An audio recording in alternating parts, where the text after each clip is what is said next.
mutumin ma da ya dawo jiya yarima a can yake da su marafa a ciki suke da duk gaggagagga yan jam'iyyar APC amma ran da ka karbi ni gwamnan Zamfara to ya zama jagora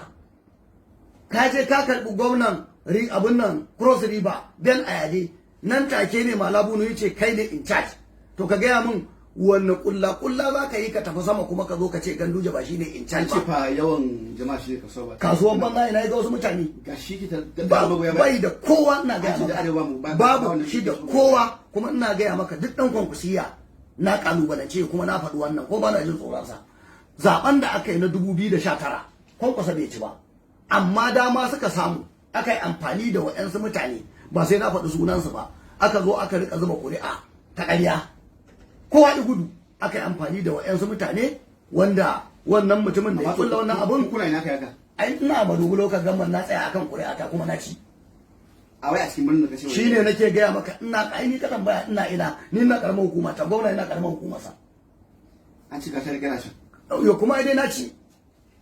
na ci kuma na yi jarumta duk dan kwankwasiya na kalubalance shi ya fito ya ce kwankwasa ya ci zabe wannan guda 5 din ya faɗi ai ya faɗa ya ce na gaya maka duk dan yo ai shine ni kuma na shi yasa na ce ni baban dan kwankwasiya ne saboda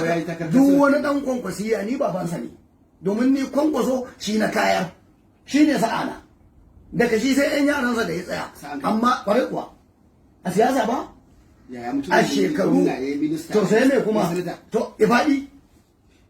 ba zuwa yi ce ba isa ba kuma Allah ya san bana a ya ce ba kafin siyasa karamar hukuma ya to kuma me wa yake ba da karamar hukuma ya zama wani abu ba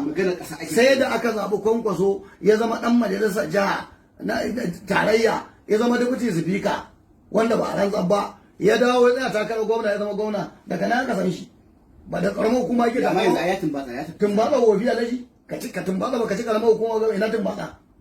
me yasa kake jin yan kwankwasiya saboda rayin ta ido sai su yi gidan rediyo wani ya faɗi wani to kwankwasa ya faɗi kuma madobi yake duk dan kwankwasiya na kalubalance shi ma ya fito ya ce kwankwasa ya ci alhaji kwankwasa ya faɗi wanda yake ganin duk duniyar nan a Kano shine kowa yana barazana yana zagayawa an zo ina matasa ina waye kuwa sa adda to Allah ya kai mu 2023 idan Ganduje ya fito mana da zai gwamna ka rubuta ka ajiye Musa Ilyasu kwankwasa ne ya faɗa in Allah iya da ya ci zaɓe ya gama yanzu ga wata tambaya mu za mu zo cikin birnin mu tsaya kuma a ci zaɓen can mun riga mun gama za mu ajiye wani su kare kana ganin cewa kwarai kuwa da kaina za mu zo alaji ai fata da su wannan sake ji ga wata tambaya ya mai isa ya ce tsohon gwamna ya dawo